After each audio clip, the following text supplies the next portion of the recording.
Sugar content അടങ്ങിയിട്ടുള്ള ജ്യൂസും ഷെയ്ക്കും cold coffee എല്ലാം കുടിച്ച് മടുത്തോ? എന്നാൽ ഇതായ ഒരു പ്രീമിക്സ് തയ്യാറാക്കാം.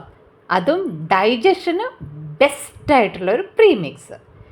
ആദ്യം തന്നെ കുരുമുളക് റോസ്റ്റ് ചെയ്തു, ജീര റോസ്റ്റ് ചെയ്തു, ഫെനൽ സീഡ്സ് അതായത് പെരുംജീരകം ഇതും എല്ലാം റോസ്റ്റ് ചെയ്ത് തണുത്തതിന് ശേഷം മറ്റ് ചില ഇൻഗ്രീഡിയൻസും കൂടെ കൂട്ടി പൊടിച്ച് മാറ്റി വയ്ക്കുക. കുറച്ച് കൽക്കണ്ടം, കുറച്ച് ബ്ലാക്ക് സോൾട്ട്, ഇത് ആംചൂർ പൗഡറാണ്, ഉണ്ടെങ്കിൽ ആഡ് ചെയ്യാം, ഇല്ലെങ്കിൽ ചാറ്റ് മസാല ആഡ് ചെയ്താലും മതിയാകും. അതിൻ്റെ കൂടെ ഞാൻ കുറച്ച് ജിഞ്ചർ പൗഡറും കൂടെ മിക്സ് ചെയ്തിട്ടുണ്ട്. നന്നായി പൊടിച്ച് ഞാൻ ഇതിനെ കുറച്ച് അരിച്ചു മാറ്റി വെച്ചു. ഇനി നമുക്കിതെങ്ങനെയാണ് ജ്യൂസ് ഉണ്ടാക്കേണ്ടതെന്ന് നോക്കാം. ആദ്യമേ കുറച്ച് ഐസ് ഇട്ട് അതിലേക്ക് ഈ പൗഡർ ആവശ്യാനുസരണം നമുക്ക് ആഡ് ചെയ്ത് കൊടുക്കാം. 2-3 ടേബിൾ സ്പൂൺ ആഡ് ചെയ്യാം, നല്ലൊരു പഞ്ച് ഉണ്ടാകും.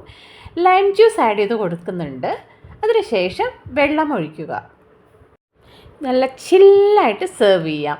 ഇതാണ് നമ്മുടെ ജൽജീര പൗഡർ മിക്സാണ് ഞാനിപ്പോൾ പറഞ്ഞത്. ഇതിൽ ചെറിയ വേരിയേഷൻസ് വരാം കേട്ടോ. പ്രീമിക്സ് പൗഡർ റെഡിയാക്കി വെച്ച് കഴിഞ്ഞാൽ ലൈം ജ്യൂസിൻ്റെ ഒപ്പം ആഡ് ചെയ്ത് ഐസ് ക്യൂബ്സ് ഇട്ട് കൊടുത്ത് കുടിച്ചാൽ മാത്രം മതിയാകും. നല്ല ഡൈജഷന് ബെസ്റ്റായിട്ടുള്ള ഒരു മിക്സാണ്.